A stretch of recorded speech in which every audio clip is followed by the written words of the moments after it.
Welcome to the Life in Flow podcast. The three of us, Yulia, Polina, and Irina, are exploring what life in flow and flow in life is. Join us as we experiment, test our diverse hypotheses, and have fun in the process. Will we find an answer? This isn't just an intellectual discussion. We're co-creating a shared field beyond words. We're attuning to what emerges moment by moment so that the conversation itself becomes a group flow experience. And we invite you to become an active participant in this experiment. There will be pauses and moments of silence. We leave them on purpose because this is where magic happens. Go beyond the intellectual information. Listen with your whole body and notice how your somatic experience shifts in the process. Share with us what reveals itself in the space where mind, body, and energy flow together. Hello, everyone, and welcome to the Life in Flow podcast. I'm Polina. I'm facilitating today, and I'm joined by my two lovely co-hosts, Yulia and Irina. And today, hi girls, and today we're exploring what does it mean to be a woman. Ooh. Today's intention that I'm putting out there, just so that we're all on the same page, is that this is just a gentle inquiry. The point is really to map the emotional and experiential landscape, not to debate ideas, not to go into the science of it all and the cultural aspects of it all. Well, we might go into those aspects, but from the very personal experiential lens. This topic has come up in our conversations before in some various ways, sort of kind of in the background. We've already shared, and yet, in my own life right now, it is a very alive topic, and I don't know where I stand on it. And I really wanted to create just a little bit of space to talk about something that, yes, there are books written about, and there's other podcasts, and there's experts talking about it, and there's lots of data, but it's not a topic that I get to really openly talk about with other women. And I'm really feeling a pull and a desire to start talking about it. Not for some answers or like it's an equation that we are solving, but actually more to get to know what do other women feel like about being a woman? What does it mean to them? I actually really don't know. Just like I'm not sure even what I'm going to say today. I didn't prep for this conversation. I just let it go. Because this is just I don't know, a little bit of an inquiry. So to get started, let's do a little game as we usually do. So just set the stage. We already did some centering before we started, but just for whoever's listening with us, I want to set the stage and ask everyone to take a breath and take a moment to arrive. Feel into one sensation you're feeling. Scan your body and feel into any sensations that are currently alive for you. Be curious about it. Where is that sensation? What does it feel like? What are the aspects of it? And as we transition into the game, I'm going to ask, when you hear the word woman, notice what comes alive first in your body, in your memory, or in your sense of self. Locate whatever comes alive. And we're going to go in a circle and share what comes up. And we're going to pay attention to what each one of us shares in case it maybe triggers or opens up something new within us as we hear each other. And we're just going to stay very fluid and flexible. So we're sharing a body sensation, a memory or image, or an identity word or phrase. Okay, so when you hear the word woman, what comes alive first?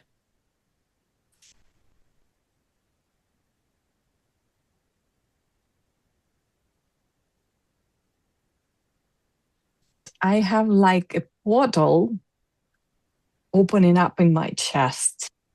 And it's a light portal, like bright light coming out of my chest.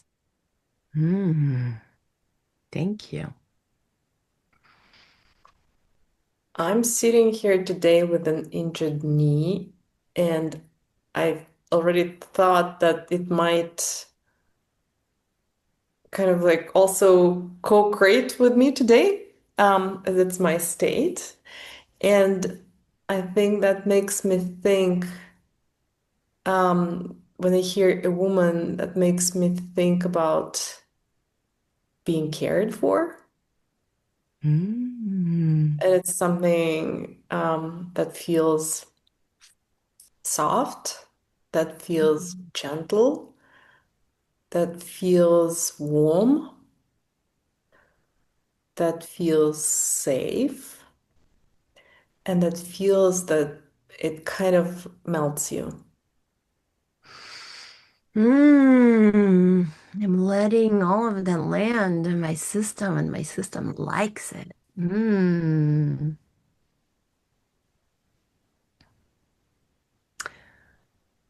When I hear the word woman, I also actually feel this reverberation, and then like I start tracking this, I don't know, energetic movement, almost also like a portal, but more like this space right here in the chest area.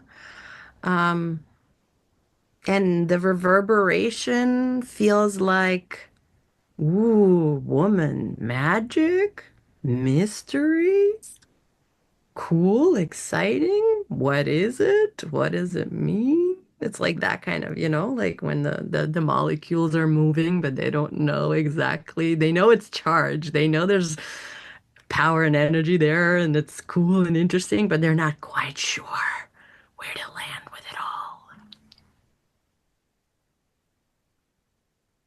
Do we go on?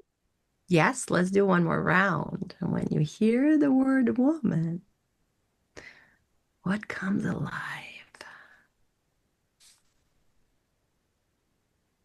When I was listening to you, Paulina, what I felt is it's like a field that opened up around my lower body. And it was like the sphere filled with deep night and the cosmos and many, many stars. And it's infinite, but the infinity that goes within. So it has like the borders, the limits from the outside, but it's infinite inside. Ooh.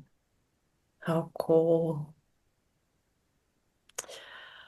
Okay, now, Ira, you going into elements make me think about how woman, how it plays and engages with the air, but also woman, it is very flowy. And woman for me is something very flowy and watery. We lost you on a really cool moment of ooh. Okay, so woman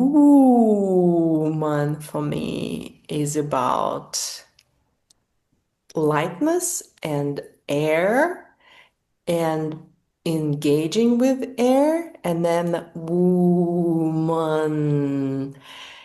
it's very soft flow, and it makes me think about water. And I think about water a lot, period. But now again, I'm thinking about how women are, especially watery creatures, maybe. Water creatures? Watery creatures. Watery creatures, yeah. I was sharing when you were off camera for a sec. I was sharing that when you got stuck with your woo, it brought up for me this, like the wolf Ah, wolf. howling at the moon. Ooh, I am woman. It was really cool. With this vastness within borders of my skin and my fur, but it's infinite inside, and I howl at the moon. Ow! At the moon and maybe with the moon. With Because the the moon. moon penetrates me and you and other women. Yeah, and the water reverberates on the lake that's holding the image of the moon as I howl, the watery creature. And the water looks like a field of emeralds, like shimmering emeralds. Yes.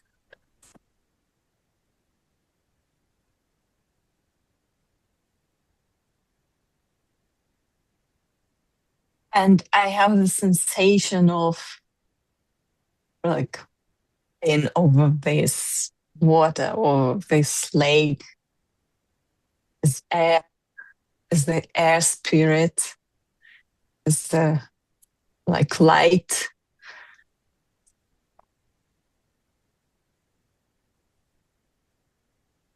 But I also have a phrase that maybe have a less playful, more like social connotation Yes. that came to my mind when Yulia started talking about water. So it's a phrase from the song of the very famous in Russia Aquarium Group, which says, "You are like water, you always take the form of the one with whom you are." Mm. And I always associated these words with myself. But curiously enough, all women with whom I discussed it, they also said that they associate these words with them. Mm. Thank you for bringing that in. That really resonates and reverberates through my system. I could feel it like little goosebumps on the tops, edges of my skin where the skin meets the air. Mm. So woman inspires so many different things when we hear the word and when we engage with it. I heard warmth, comfort. I heard a portal of light.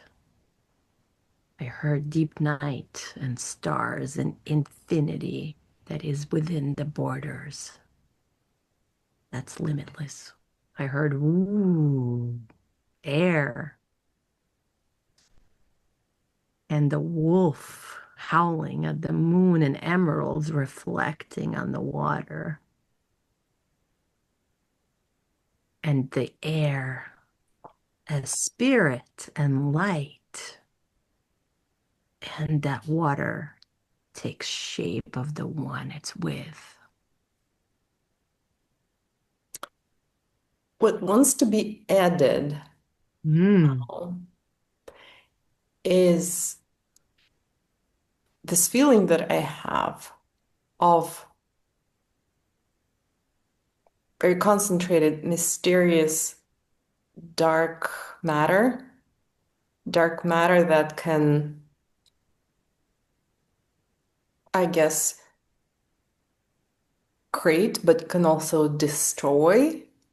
Like the energy that is, or the course of life and history that is not there to be only good or only for something, but for everything. And so I think it's a little bit like nature. Yeah. And I immediately think about Kali slaying demons. Yeah. And I think of the rage of the wolf, ready to pounce and protect. Although it's actually not true. I don't know if it's true because they're afraid of new things, so I don't know. But I like to imagine the growl of the wolf that will protect its young and the energy of the feminine that is never satiated because she wants to keep creating and birthing anew and more. And the energetics of the bitch. Oh, I The like the rage. bitch, huh? Yeah. I The like bitch that the has bitch. power and energy. Oh. Yeah, I have a part of me that I address the bitch.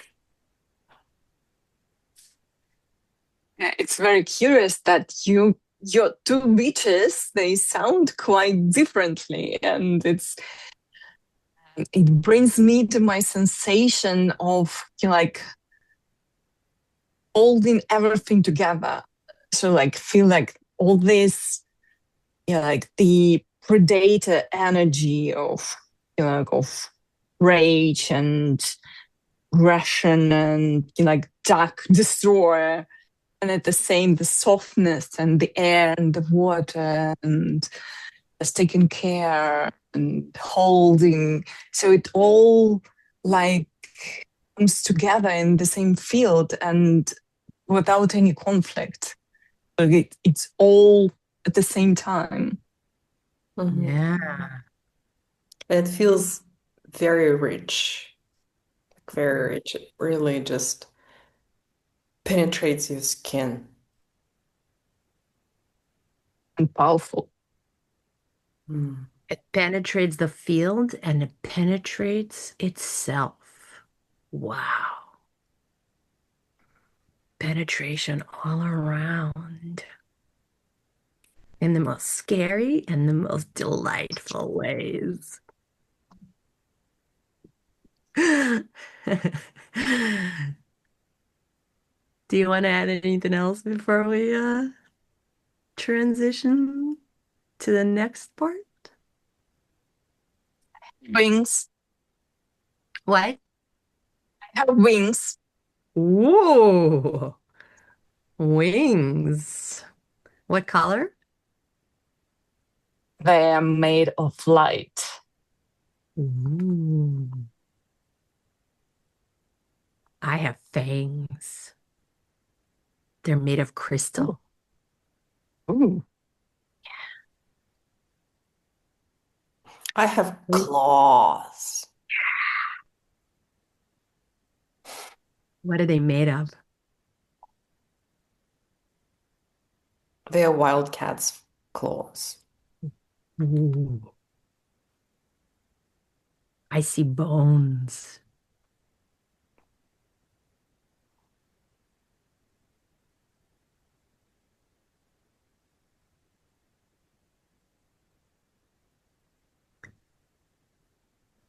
So there's lots of interesting sensations and layers that are already present, and images and emotions, and it feels very, very rich. Super cool. I'm just trying to tune into what's the next best thing to play with.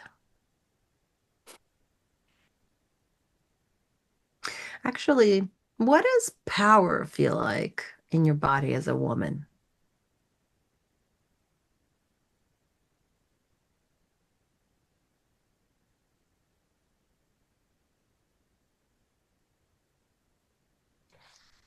It is about that, like sensation that I described, like all in everything in my field, like being everything at once.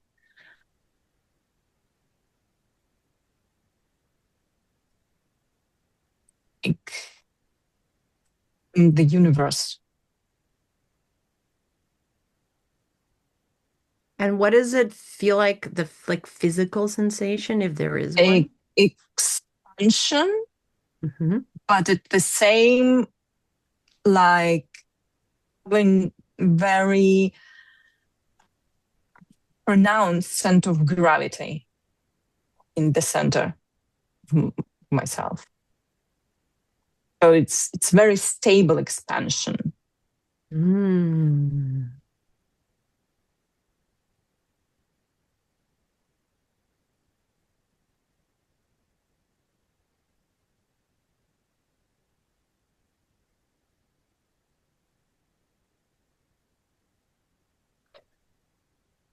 To me, first of all, it feels dark and concentrated without any connotations of that being positive or negative.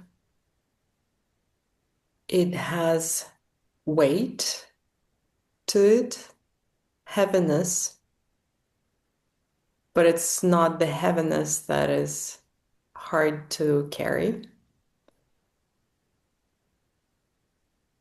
Maybe it speaks to the center, the heaviness that keeps the center grounded, like Ira mentioned. And to me, it's the sensation that I get is in the lower part of my chest and maybe the side ribs, where I feel a lot of strength or this shape shifting energy. And if that energy is not given space, then it's gonna break things.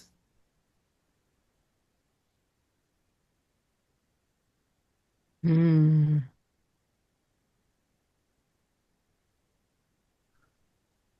Mm. As I connect to power, and what does power feel like in my body as a woman? I feel energy responding in both of my nipples, and then I feel energy in the, the root chakra space. Mm. And then I feel this energetic kind of circle that those areas kind of combine together into a circle. And And then I feel like that energy has freedom to travel to different parts of my system, depending on what's required.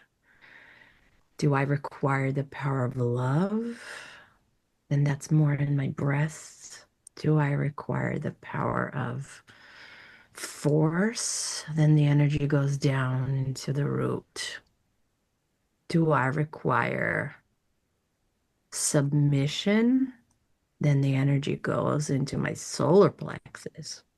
So it's actually really cool. It gets to travel and get different flavors of strength and power depending on what's needed.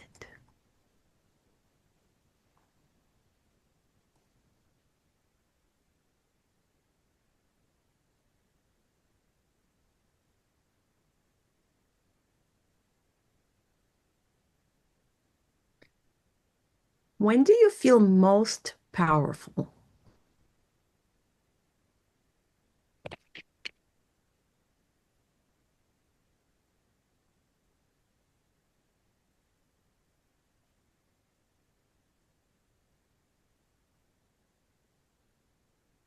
And I do want you to reflect on it from the lens of woman, whatever that brings up in your system. When do you feel most powerful as a woman?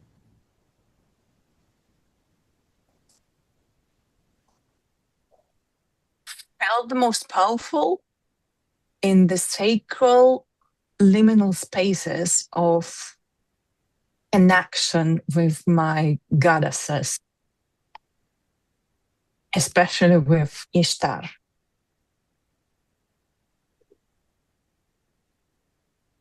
Can you say more, Ir?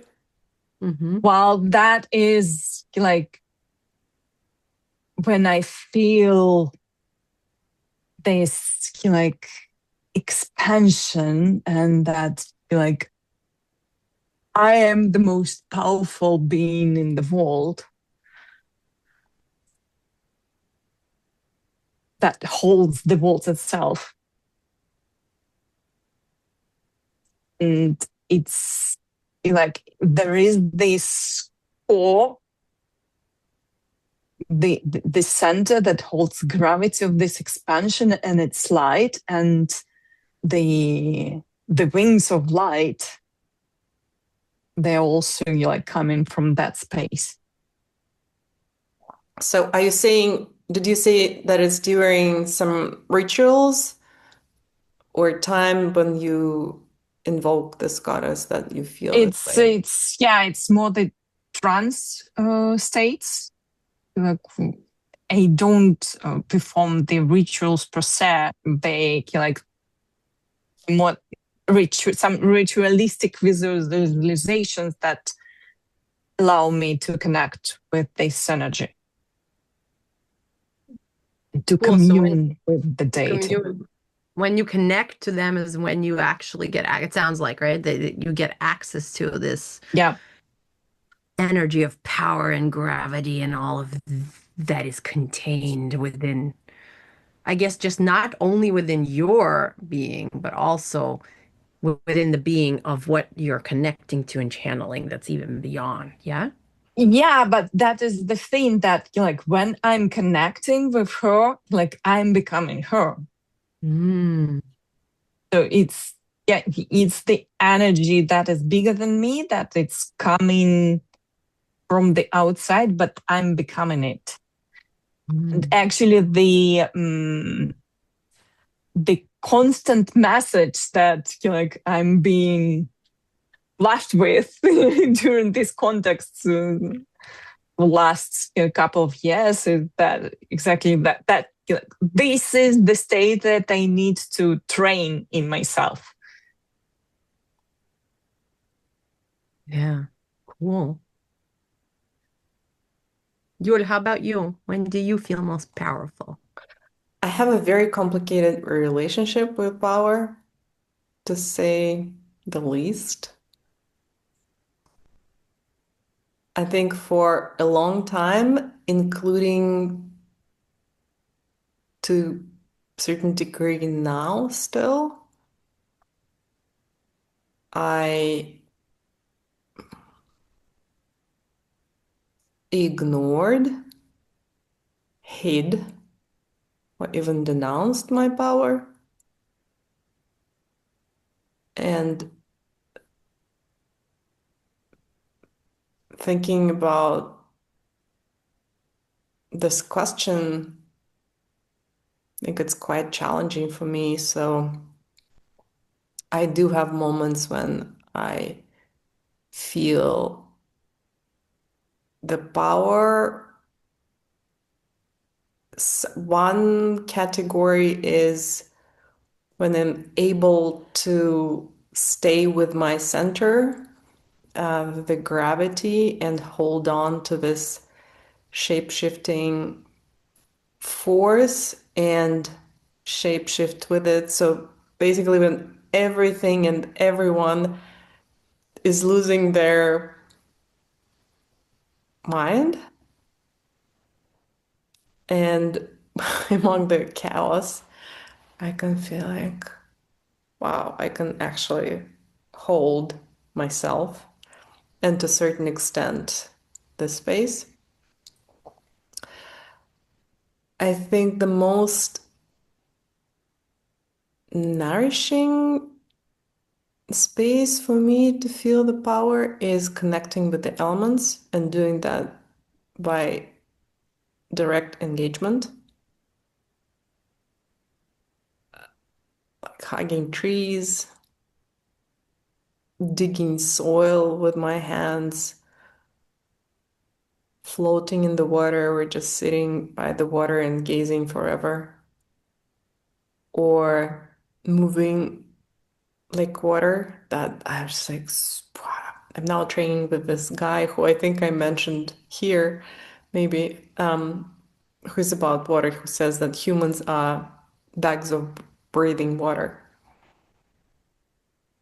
My God, and it just brings such rich experience of remembering myself and my origins as water, and also remembering the power.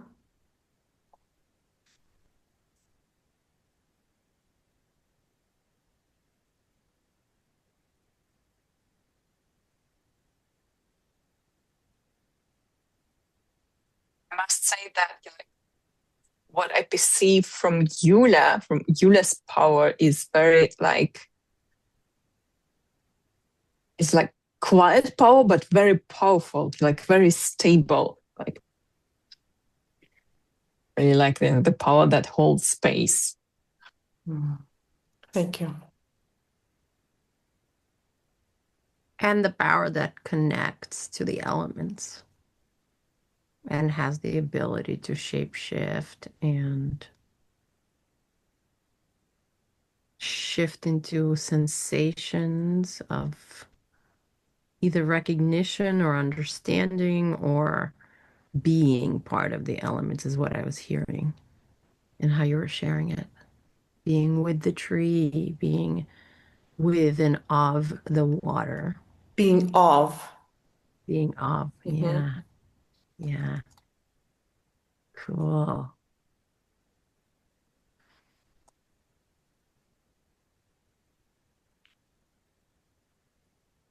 I think I feel most powerful when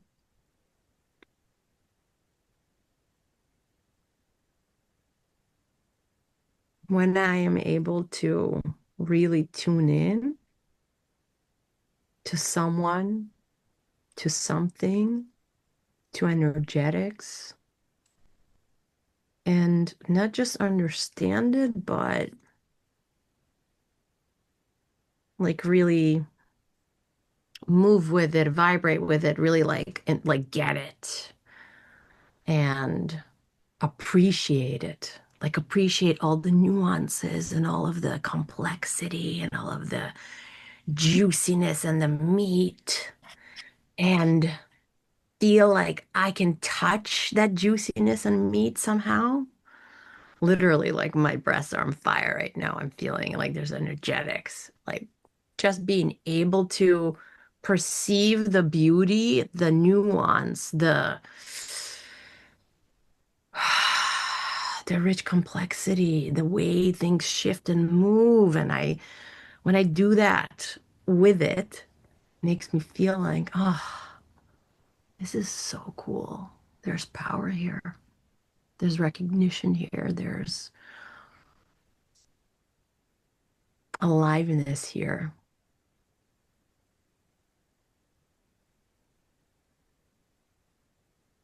And the more I start feeling my physical body within these experiences, which has been coming online over the last, like, what, year or two, more and more, the more embodied it becomes, but also richer, but also like way more experiential and not just like data in my mind, but like really energetic data throughout the whole system.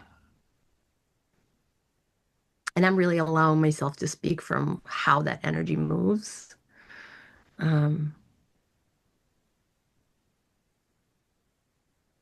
And that's power too. That's where I get my power. When I let myself be whatever the freak I am at this moment in time, however my body or my system wants to express itself, when I allow it to do so without worry of self recrimination or judgment or how it's going to land on someone else, that is power.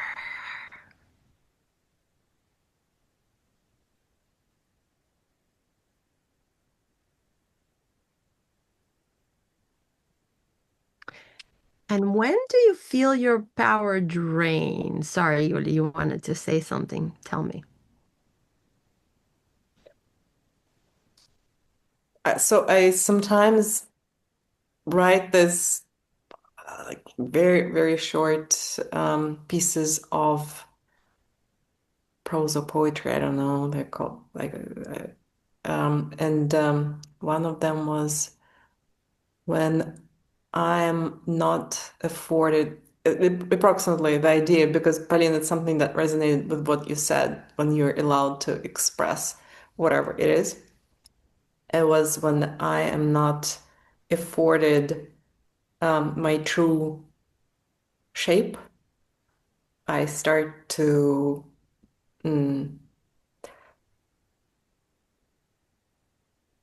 to leak, to break, but then at the end, I start to predate as well. That was like the ending. There was a list of different verbs, how they describing the flow of the state when my true shape is not afforded by usually the human the human environment. Yeah. So true shape is super cool. And I love that you're already taking it into this next question I had. So, like, when you're not afforded your true shape, but first of all, I want to know more. Can you give me more details about that? What does that mean? What is your true shape? What does that show up like? You never know because it's Uh-huh. shifting, right? Mm. So, meaning like just the ability to express whatever is Yeah, exactly, here and exactly. Just present and alive for me right now, whether it's softness or fucking rage. Yeah. exactly, yeah. Yeah. And afforded, you mean when you're surrounded by people that are not able to hold space and just witness and approve of whatever it is that's alive for you. Yes? Yeah, I mean, like the range of reactions can be very wide, right? Like we humans, I think, have so many ways of not affording the true shape of the other. Yeah. It can be quiet, it can be loud, it can be aggressive, it can be gentle, so many ways. Just And it seems to be mostly the name of the game if we are to look at the standard of how things operate. But I want to come back to you actually already started answering my next question of this leak of power. Can you tell me more about the leak of power? How do you experience it when you're not afforded your true shape?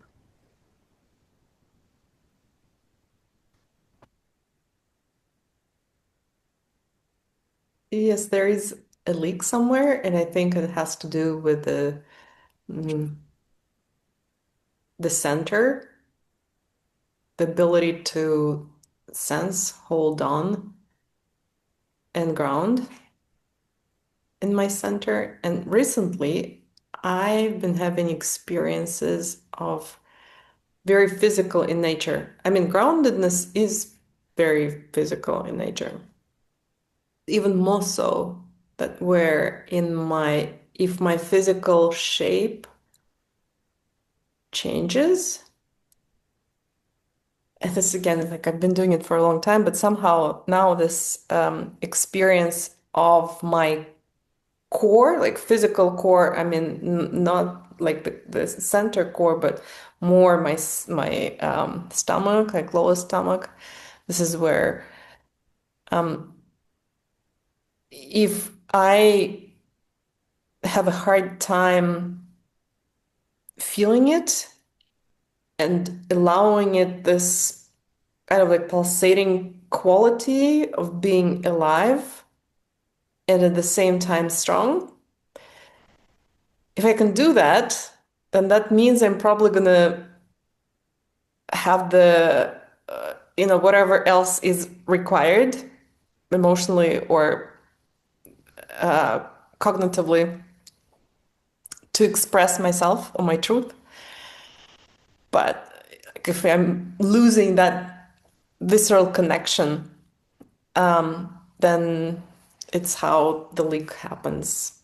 One of the things that comes to mind. I'm sure there is more. There are more.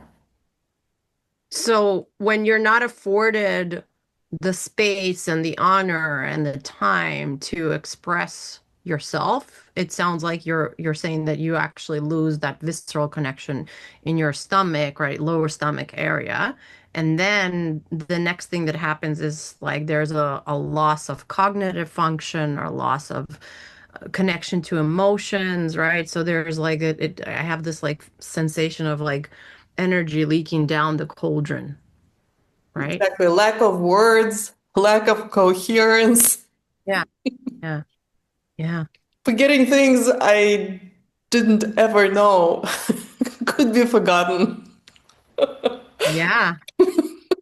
So brain fog, not as a function of a leaky gut because you're not eating right, but brain fog is a function of a leaky gut because your life force is escaping because you're not being witnessed and held and approved in whatever your experience is. A good way to say it. Yeah. Thank you for sharing. Here, how about you? Named the conditions of losing power. In my case, it is when I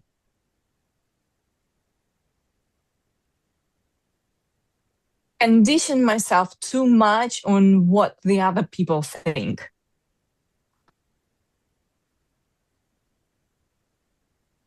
So like the expectations of the others regarding me that always live exclusively in my head, but they're powerful enough to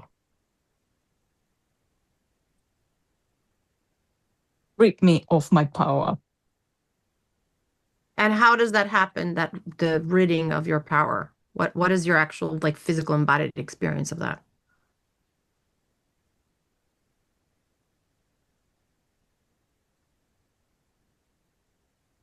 That could be different depending on the circumstances. So like the somatic experience could be very different, but it is the lack of that expansion and the center of gravity that holds the expansion and the awareness that I am everything that exists. That is the lack of power. It's the lack of this sensation.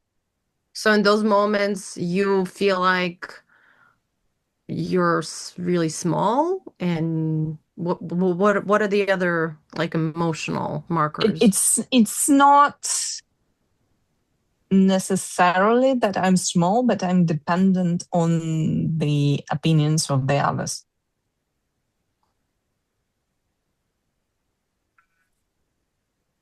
So you don't have shape. So the shape you are holding in those moments That is phrase that I shared in the game, yes, it is about that, like taking the shape of the other. Hmm.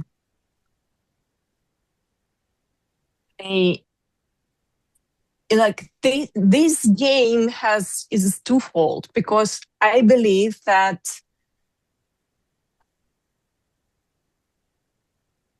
I can play this game from the place of my own power, like because I choose to take the shape of the other. Mm. But most of the time I do it like to find this approval and like to facilitate the affordance of myself for the other. Mm.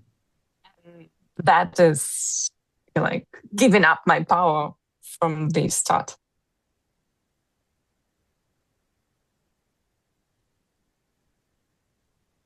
Yeah. So it sounds like the choice about the shape you choose to take is where like the crux of the power energetics lies.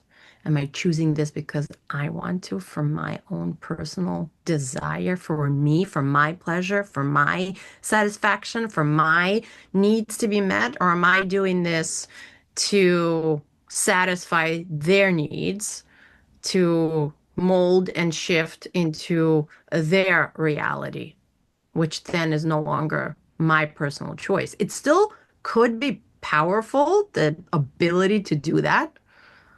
I feel like that's a natural power that we have. But if it's not from choice, then Exactly. that's It's the where lack the of leak is. choice. Okay. The Makes lack sense. of choice. Yeah. Cool. What about you? Thank you for asking. I think there's, of course, different leaks depending on circumstances, just like you said, and different ways that power leaks for me. Um, One way that power leaks is actually quite a dichotomy because it's both a strength and it can be a huge weakness depending on how I regulate around it and like how I move with it. So if I am trying to be understood and I'm sharing and I'm expressing, but the person on the other side is unwilling to make any room for my perspective at all. And if I feel like this is a very reasonable, I'm like really doing a good job making room for myself and really explaining it in very concrete, like the best language I have from all my training, all of the knowledge and the ability, and the person is either not capable because their brain or their mind just cannot stretch in that direction, or they're unwilling, which is even worse, and it makes me even crazier. That crazy sensation of, especially when someone is actually choosing not to engage or understand or make room, I start feeling like, oh my God, I'm gonna lose my freaking mind. If that goes into the land of, am I not doing good enough? Am I not smart enough? And am I not saying the right things? Is there something wrong with me? That's when my power starts to leak. But if I can hold space and have my own back and witness myself in a situation where there is no external witness available. And I can hold space for their inability or unwillingness, and I could still hold space for what I know to be true. Then I can contain my energy and my power.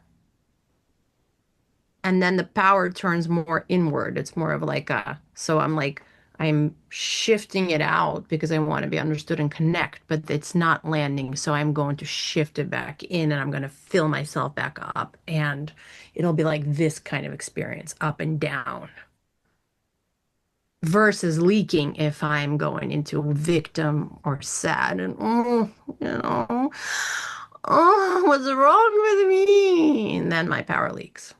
Mm.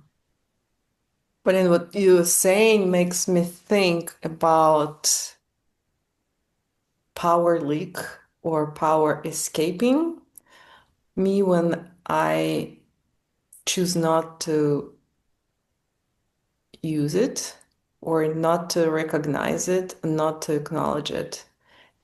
And whether it's because the pressure goes higher or because it just the power doesn't want to stick around in this in these circumstances. um, yeah, and so it asks for respect and acknowledgement, the power in this way. And one more thing that happens, and it's also something that you mentioned, the question, is it about me? What was the question that you said you were asking yourself? Is something wrong with me or something like that, right? When the other person was not, doesn't get it, doesn't want to get. And the question for me is, like, is it about me at this moment? Because if it's about me, then that is for me, is a leak. Totally. If it's about something bigger and not losing touch with the interconnectedness and with the elements and with the bigger pulse of life that I believe holds space for me always when I choose to remember that, then there are more chances for the power to stick around. And when you say when it's about me, that's when the power leak happens. Can you elaborate? How does when it's about me show up for you? What does it mean?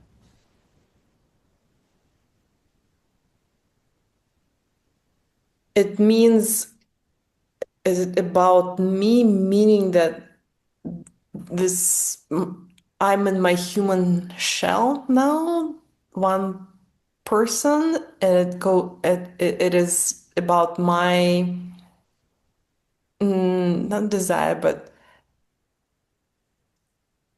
it's very, for me it feels like almost something selfish, I don't know, and at the same time, is it about me very isolating? It has to be about something bigger than me. Mm. It's like, desires are different desires. If some of the desires are bigger than me, some of the desires are actually power draining. But also with interactions with the humans and the human world, my experiences are, I don't want to be alone. I don't want to be the alone me. Mm. Like I want to have the help and support of the elements and of the bigger life. Mm. So when you say it has to be bigger than you mean this is when you have the connection to your power, if it's bigger than you. Mm-hmm. Okay. So every time it's really about you, like a smaller scale desire that is just for you, it's automatically a power leak?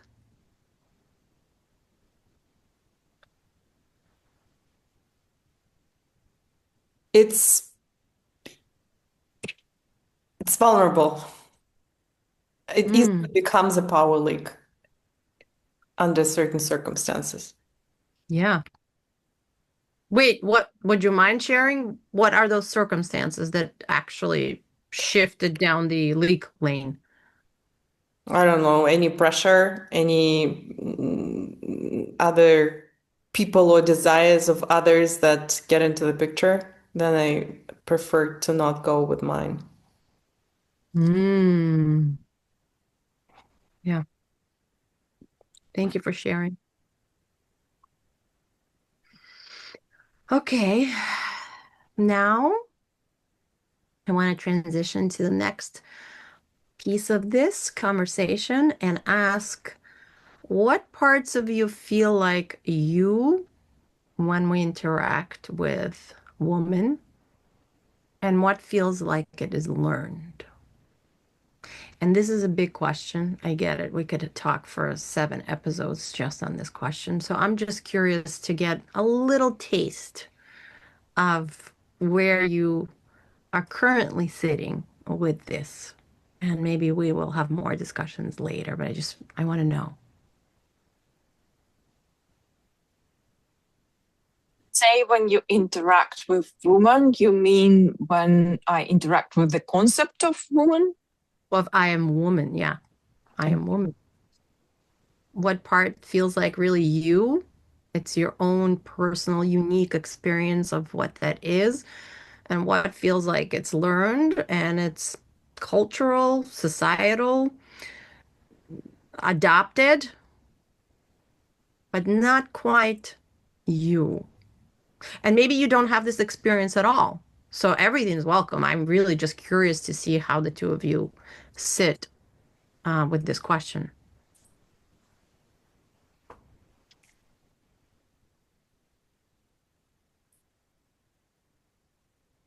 The thing is that everything that been adapted from the society, from my family history, from my own experience,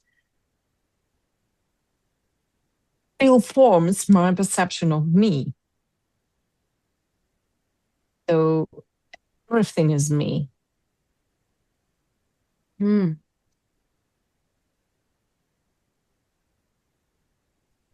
it is the matter, as we discussed before, whether do I have a choice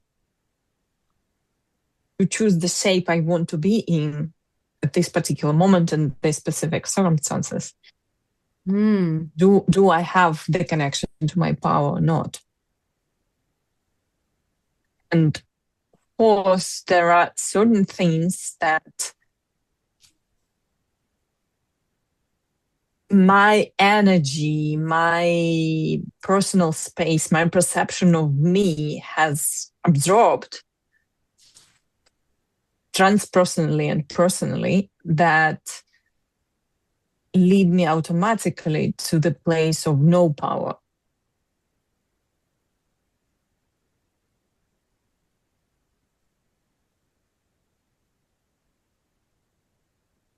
But again, it's also the matter of like transcendence. Again, it just you like, I don't know if one of the examples, for example, it's not about learning, but it's like these are circumstances that like are given and difficult to to be avoided, like the menopause. So I have entered this period then when I have to deal with all the changes in my body and in my energy system.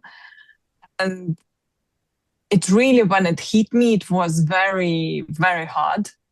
It was a very difficult time, physically, first of all. And it did feel like a leak of power. So, like, I was totally helpless and like everything hurt and it was horrible. But curiously enough, the message, the first message that I received from my goddesses regarding this was that I need to learn, what was the word? Like, to integrate my power from this. So this is the transition for integration of my power. Which, like, my interpretation of that was, before the menopause, like, a lot of energy is directed in the organism of a woman into, like, maintenance of the reproductive system. When the menopause starts, or like perimenopause, whatever terminology we would be using, it's like when we enter into this transition, this energy liberates. So, like, when there is no need for reproduction anymore, so, like, all of a sudden we have a lot of energy that we can learn direct to wherever we need it for. But it's not just tricky, it's a very difficult transition. So, like, this is the place that, like, it seems that I don't have a choice, because, so, like, the circumstances are given, but my choice is about how I live it and what I do with it. And so you can go from the place of seemingly feeling of having no power at all, losing your power, into, like, integrating your power. I'm not there yet. This is just a theory. I'm still working on it. And can I ask you how, in what you described, what's the reflection point of what feels like you and what feels like it's a learned aspect of woman, of this transition? Do you have a separation, or is this also all together? All of it is you.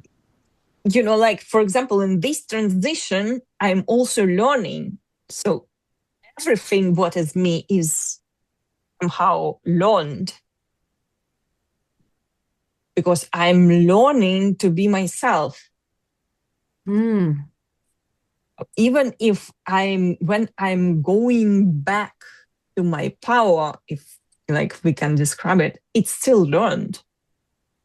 I love that. That's actually really cool. A cool perspective. Yeah. Thank you for sharing.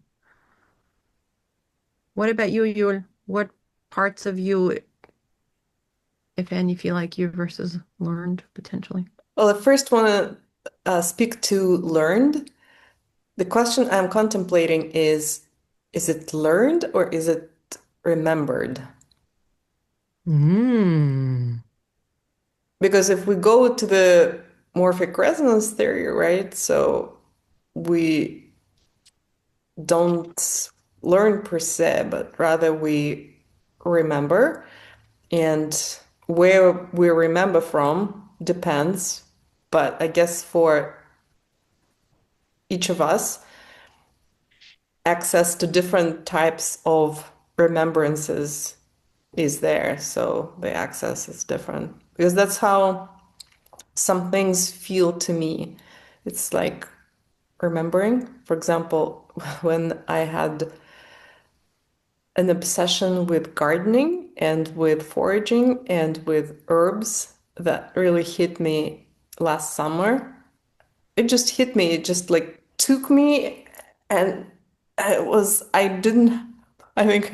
couldn't really control that power. And it felt like there was, in this interaction, there was remembrance. And also, when I think about your question, Pauline, what is mine, what is not mine, I just actually let me own it all.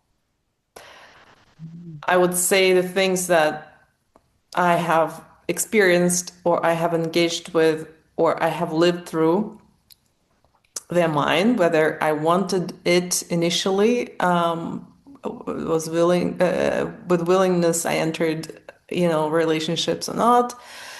So it's all mine. And so that's a wide range. But again, about remembering, the question I'm asking is, what may I not remember about myself?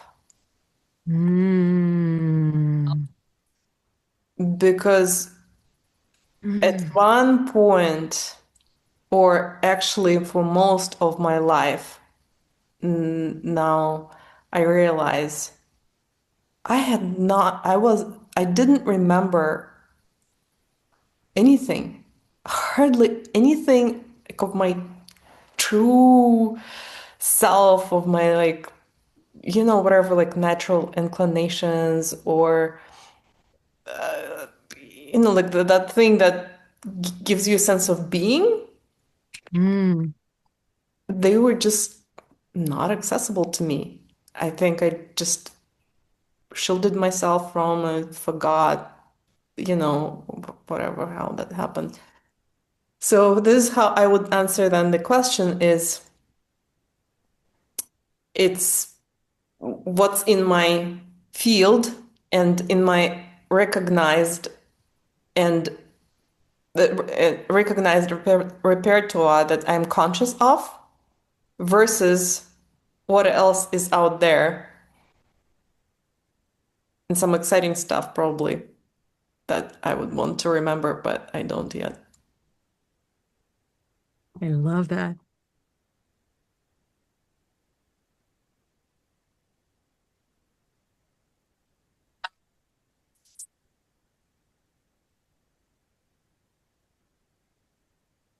Makes me think about like the other example I was avoiding talking about when I talked before about like, what is me and what is learned. Is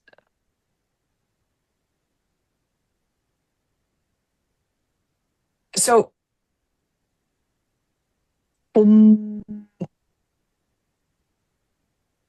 biggest part of my life, my body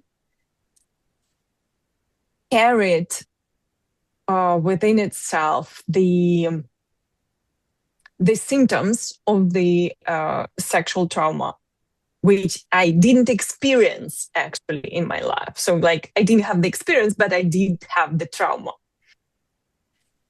And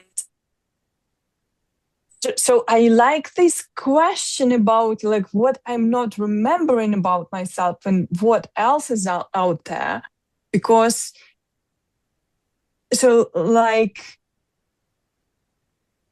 expanding the perception of myself beyond my like limited identity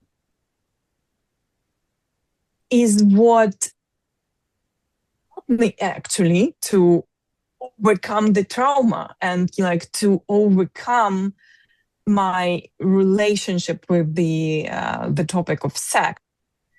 And it actually also led me to this like perception of like I'm everything, of this like the point of power and the connection to the like goddess's energy. It is related to my path to like remembering more than just the symptoms of the trauma, but related to the same like physical perception of this experience.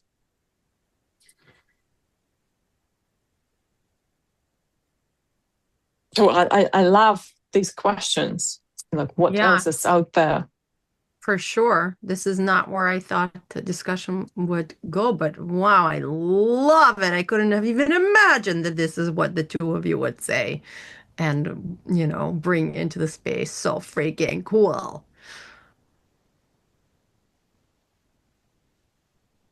So now I'm just sitting there and I'm very curious what you have said, this traumatic experiences. So is it expansion? Well, it grows the container, but then is it like changes the context or the form and shape? So can you just help me it's really like very complex topics, but for example, one part of it is, and it's all conditioned by the certain worldview, which not everyone would share, but in my case, at least like how I untangled it is I discovered that the biggest part of the trauma was coming from past lives. So like in my past lives, I like on my previous incarnations experienced a lot of experiences of rape. So, but like walking with the past lives also led me to this experience of the connection to the goddess's energy, which actually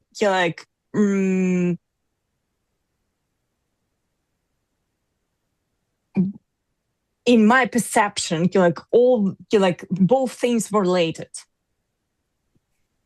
Because it's actually all about the sex and the relationship with men, the relationship with the power, and how the women's power is being held by the woman itself, but also by the women themselves, but also how it's treated by in the world. And so it's about first remembering that I am more than just this limited identity in this incarnation, in this experience, but it also remembering that from one experience there is connection to more resources. So every difficult experience may be the turning point for transforming them, transforming the trauma into the resource. It sounds very similar to how Yulia, right? How you also describe your connection points beyond just the lonely individual experience, like the connection with the elements, and in Ida's case, connection with the goddess energy, this ability to share what could be such a limited and painful and very traumatic energy source, energy pattern that may not even be generated from this lifetime, right? But the concept of you don't have to sit with it alone and make that the definition of this life. This is who you are. This is what you're about. But actually expanding beyond it into whether it's the elements of nature or into the elements of higher powers. And I also love that both of you reflected on this desire to own all of it as me. It's all part of me, whether it's learned or it's innate. It is my experience. And Yulia even said she wants to claim it as her experience, whether it's good or bad, learned or you're forced into this, right? All of it is on the spectrum of this incarnation. There's also all these other elements from potentially previous lives, right? From in my case, I felt like I adopted some of the perspectives of what a female is, and also some of the traumatic things that females, like women, go through from my grandparents or from my mom because of the experiences they went through and because of how they interacted with those experiences. They were almost like templating it. This is how our lives go. This is what happens to us. So this will also happen to you. This is the plight of the woman in the incarnation. This geomorphic resonance field. Yes, exactly. The morphic resonance field of my family and of the Russian woman. I was very aware of like the energetics of like that template. What is a Russian woman like versus what am I like as a woman? And I still don't know because it's taken so many years to shed the layers. And maybe that shed, like if we're owning it as part of us, right, then we're welcoming it. But I'm also moving it aside so I could also make more space for like what is my unique expression of woman in this incarnation. Yes, welcoming and claiming what I've been through and what we've collectively been through as women, as Russian women, as women on this earth, whatever, right? As women that potentially were men at in other lifetimes, like all of it, and yet still making room for not just what is my natural capacity of woman, but also like what do I want it to be? Because I have choice. I have choice about how I want to express and what I want to express. And I have choice about changing my mind when and what I want to express and what does it mean or doesn't mean. What's coming up? You, I like that. yeah? Changing your mind. Being officially allowed to change my mind any moment. That's right. This is what choice is about. Like if you can't change your mind, you don't have a choice.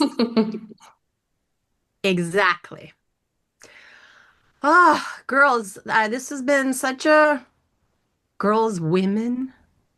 This has been a really juicy, flowy, actually, pleasant experience discovering this and learning more about you and where you sit with all of this.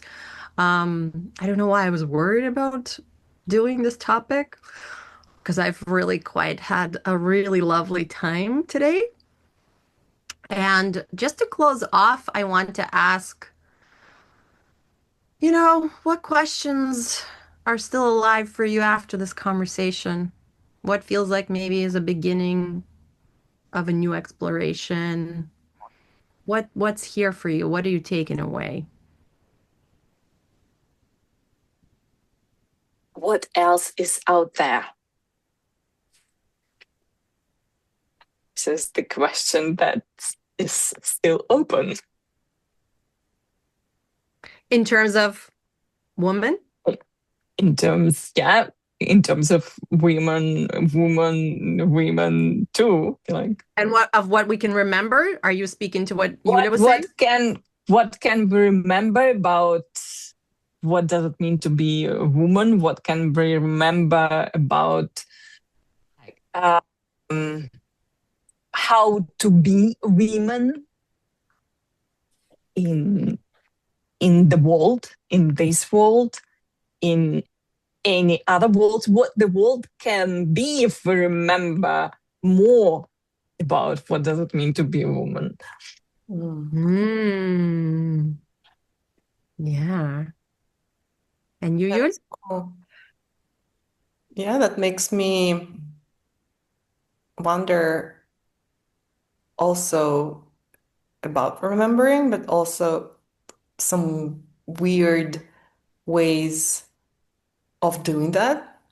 I just finished a book that I read, I think, in a day, and it was this theory that the way of certain ways of being that humans had, especially with the environment and the non-human world, which was kind of like co-creating, but also feeling each other. So it was mutual. Well, I'm just the plot of that book. So it was mutual. The humans always recognizing and sensing into the environment, and the environment also recognizing and sensing the humans and communicating in certain ways, and how it was lost, and how there was this theory that whatever is long lost, it's never lost, but it kind of leaked somewhere. So there is this world where that knowledge still is, but it's not on this plane. But it's through like certain experiences that you can get there. And so that's where, in that world, is where the plot of the book and the action took place. And it was actually, yeah. So that just makes me think about a wealth of experiences that are only limited by our imagination, that I think can help us bring back at least some of the memories. I want an episode where you actually take us through some of these experiences or share them. It was totally just in the moment that it came up, Pauline. I didn't mean a specific thing, but of course, like tons of experiences, right? Well, you have experimented with a lot. Ira has experimented with a lot. We all have, so. But there are more. That's what I'm saying. Like there are more, and I think the more we experiment, the wider the range and the bigger the assortment is, because when we start, it just like things open up because the energy is there. I love it. The more we experiment, the wider the range, and the more the assortment of all that is available becomes available to be claimed by us. I love it. I want to ask one more question before we finish, actually. So I mentioned, I shared with you that actually this was a really pleasant, fun experience for me today, even though it was an unclear territory when we were stepping into it at first. How was it for you, if you don't mind sharing? It was magical.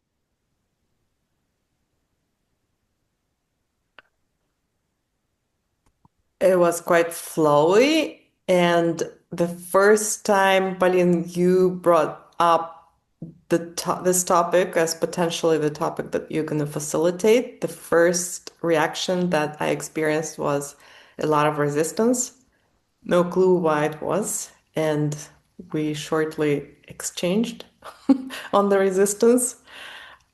But actually, when you announced today, I think our time, right, that it's going to be this topic, the resistance wasn't there anymore. Oh, cool. So we circulated the energy and it was able to shift and move. I love it. Okay.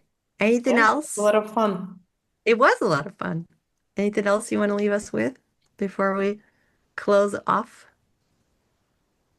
I just want to thank both of you for being willing to go on this journey into weird and maybe difficult and unclear, and like we never know what's gonna come up. How can we jive with this? I just appreciate that both of you are up for whatever it is that all of us collectively and individually want to dive into. Okay, well, thank you both, and thank you to anyone and everyone that's listened. We really, truly would love to hear your reactions, your sensations, your experiences on this topic. Please share on Substack and YouTube, wherever you find us, wherever you listen or watch the episode. Please share with us. This is an important conversation, and there are brave women out there that are having these discussions. But my personal desire is that more of us talk about this stuff and share and get to know one another on these topics that we just are taken for granted. But they're so rich, and there's so much of like a doorway. Just like what you said, Ida, in the beginning, your first response was like there was like this portal, right, that opened up when we interacted with the word woman. That's what I feel like. It's a portal for us into the morphic resonance of all that knowledge and brilliance of what does it mean to be woman, for us to claim and interact with. And the more we share and we really show up like this with one another, I feel like that portal is going to become so much juicier, and the access points are going to become so much faster. It's going to be like zoom, zoom, zoom, zoom. So that's my secret desire for all of us. Okay. Thank you so much for Pauline, for joining. the topic and for facilitating. Yeah, I'm glad we did it. Yay. All right. We'll see you next time. Bye-bye. Bye. Thanks for listening. How was it for you? We believe that the more people experience group flow together, the better off we all are. More connected, more creative, more alive. So let's expand the field. If this episode resonated with you, help us spread the word. Share it with a friend, leave a comment, or give us a rating. We love you. Do subscribe so you'll know when the next experiment comes out. You can also connect with us on our Life and Flow group Substack. We'd love to hear from you. Let's keep flowing together.